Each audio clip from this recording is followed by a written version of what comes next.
I'm a traveling bartender in Los Angeles. I work private parties for celebrities, actors, millionaires, and all that jazz. Ask me anything. I started bartending back in 2016 for different catering and mobile bar companies. Over time, I got sent out to serve some pretty big names. People like Matt LeBlanc, Jose, Jeff Big Wallet Bezos, Kate Hudson, and so on. Lots of movie premieres, industry events, and wild after parties with A-list celebrities. So yeah, you can ask me whatever.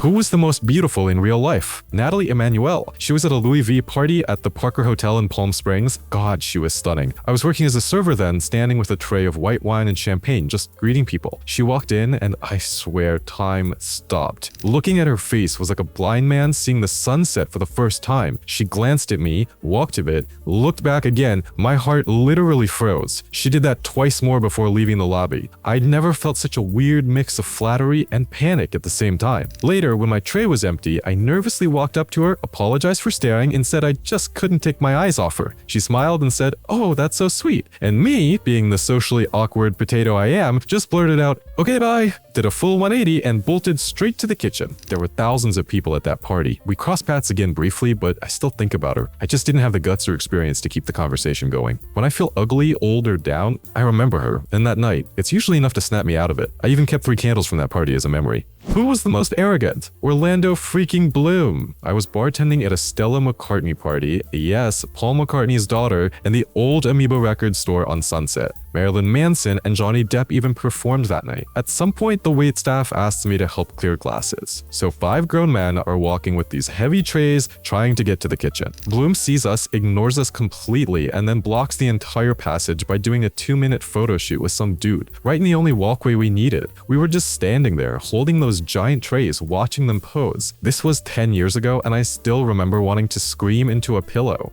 Who was the worst drunk guest and what did they do? This is one of my favorite stories. I was bartending a New Year's Eve party in 2018 at Brian Lord's house. He's one of the top execs at CAA. I was serving Casamigos tequila to guests I didn't even recognize. Then George Clooney himself walks up and starts joking with some older rocker, telling me, "Don't pour for him, he just got out of rehab." Everyone laughed. Then Clooney asked me for a shot of toilet juice, his words, not mine. I poured him a strong one, he laughed, said I didn't know how to pour, and just straight up took the whole bottle from me. By then, he was already pretty tipsy, and of course, bartenders aren't supposed to hand over bottles to guests, but come on, it's George Clooney, and it was literally his own tequila brand. Pretty sure it was even his personal stash, since he usually brings 5 or 6 cases of Casamigos to parties himself.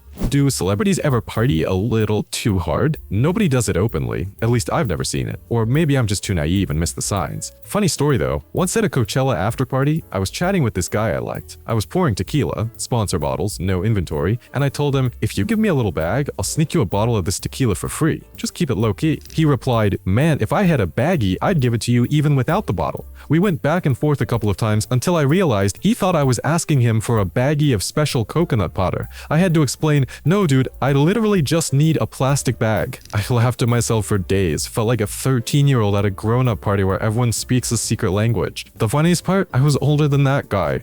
How did you get this job? Were you starstruck at first, or did you always keep it cool? I started bartending for a bunch of catering companies, then landed with one that worked alongside high-end chefs. Those companies either hire bartenders directly or keep their own staff. Eventually, they grew bigger and started landing celebrity clients. Was I shocked at first? Absolutely, but I can keep my composure. Still, I'd be lying if I said I never fanboyed, and now I cringe every time I think about it. Like the time I worked Kristen Wiig's after party for Mother. I was awkwardly complimenting her and her boyfriend, thinking I was being smooth. Looking back, it was just, oof.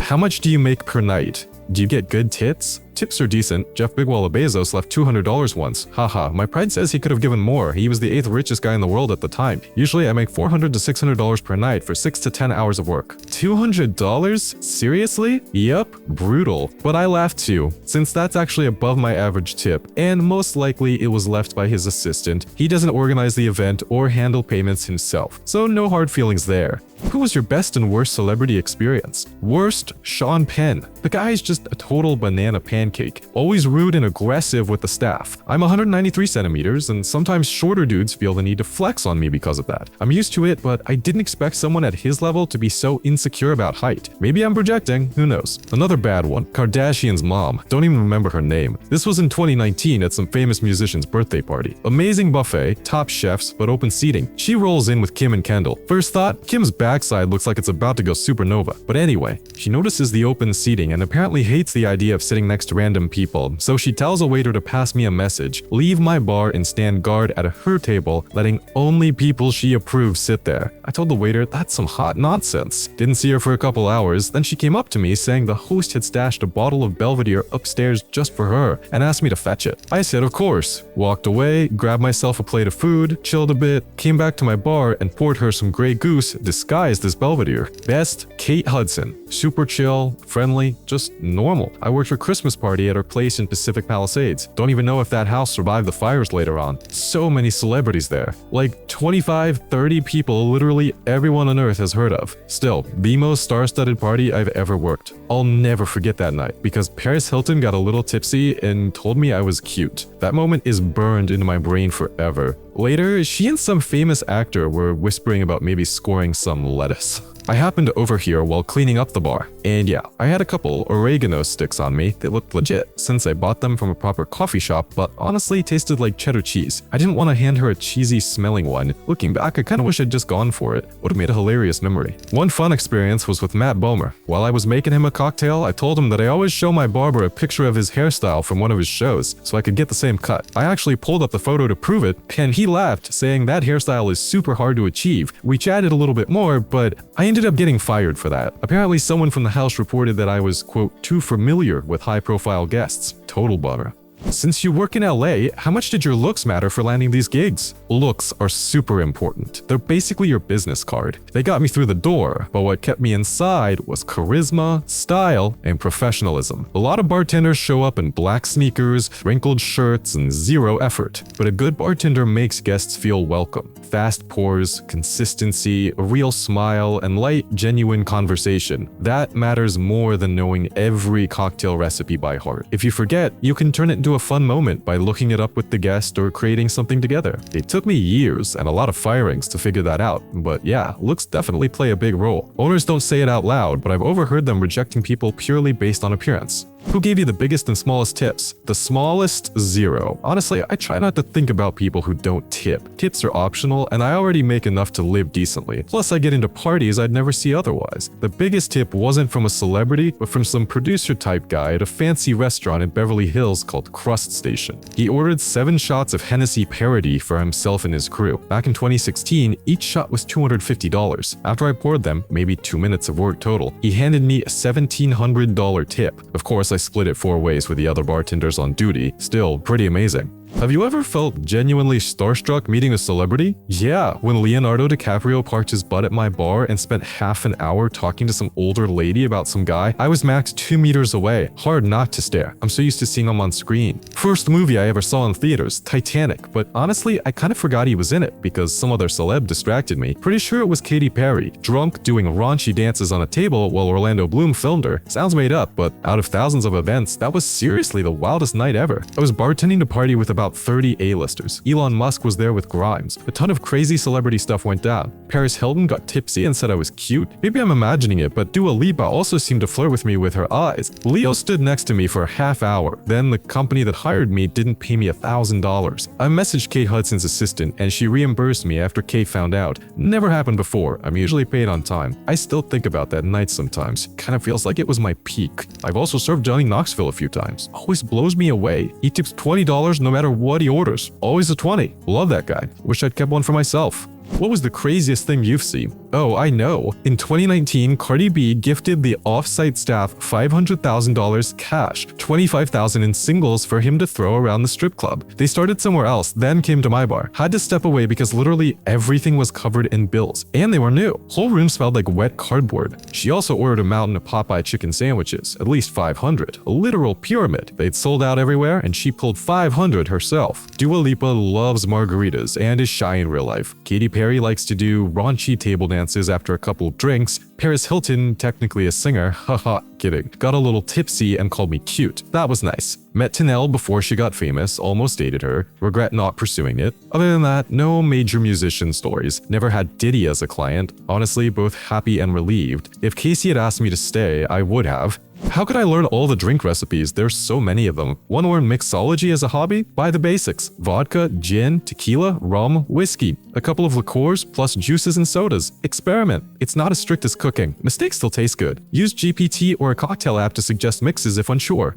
From your experience, who had the most surprising drink orders? Were there any celebs who turned out to be way simpler than expected? A lot of them are just quirky with no real reason. Like Kardashian's mom, who swears she only drinks Belvedere, but when I gave her Grey Goose disguised as Belvedere, she didn't say a word. Joey from Friends loves mojitos, and bartenders, of course, hate making them. Oh, and I remembered a funny Bezos story. The second time I worked for him, his company had just finished Manchester by the Sea, and they threw a massive party at his house. He loves scotch, and wanted not only regular bars, but also a rolling cart just for scotch. I got assigned to that cart, and I was supposed to tell guests about the bottles. Problem was, I don't even drink, but he had bottles from all 5 regions of Scotland, so I printed out study materials and crammed like it was finals week. Turned out to be really fun. Then, out of nowhere, Ron Swanson, without the mustache, walks in with his wife. The bars were packed, but my scotch cart was empty. I thought, this is my moment. The fictional whiskey god himself. He walks up, looks me dead in the eye, and just asks for a glass of water to open up the flavor of his scotch. Inside, I was like, dude, are you really gonna shave my soul like that? But of course, I smiled and poured him some water. And Bezos, man, that guy's obsessed with scotch. He had everything, bottles from $40 to $8,000. And he wasn't just showing off, he was actually curious and asked questions about all of them.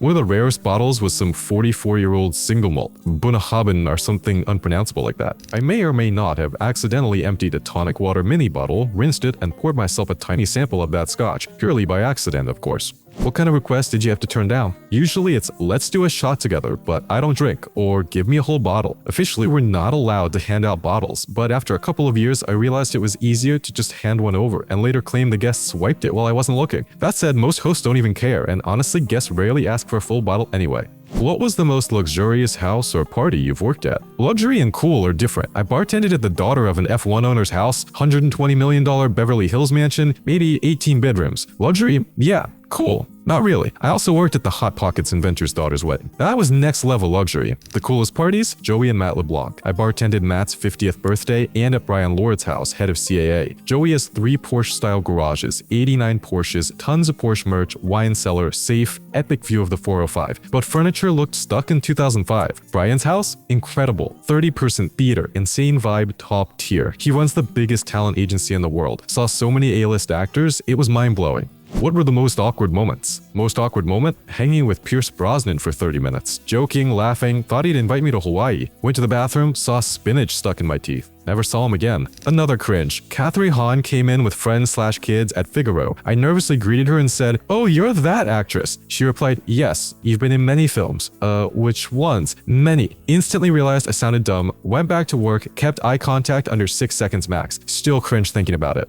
Did you ever hook up with a celeb? Nope, I may look decent, but social skills aren't there. Plus, I don't drink. Like giving a monkey a Lamborghini. Looks cool, but it'll wreck everything instead of driving around. Working around alcohol taught me a lot about sobriety. Don't need to drink to enjoy the scene. I quit at 18 long before bartending, following a friend's lead. Started smoking weed at 27, but it affects me less than alcohol would. Advice from meeting celebs? Treat them like a really cool older brother's friend. Don't put them on a pedestal, it embarrasses them. Short, friendly chats about their work usually click. No NDAs unless it's for big tech launches like Tesla or Rolls-Royce. Otherwise, they don't bother. Of all the celebrities you've met, who would you want as a friend? I haven't had long conversations with any of them, so I can only guess based on the image they project in the media. Just going by vibes, not considering wealth or connections, I'd say Johnny Knoxville. He seems like a genuinely chill guy. No pressure to act a certain way, no expectations. Plus, he loves pranks just like me. We'd be joking around, making fun of each other, and creating tons of hilarious memories.